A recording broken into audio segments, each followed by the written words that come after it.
আসসালামু আলাইকুম রহমতুল্লাহ।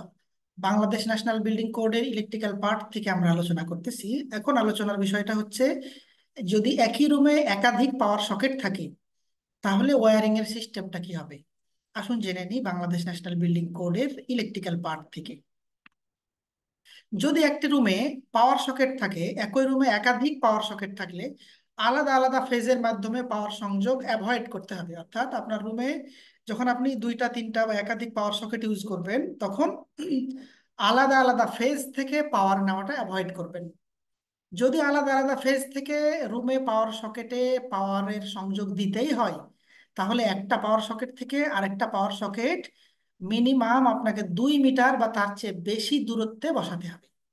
এটি বাংলাদেশ ন্যাশনাল বিল্ডিং কোডে আলোচনা করা হয়েছে 1.3.5.4 এর 4560 নম্বর পেজে।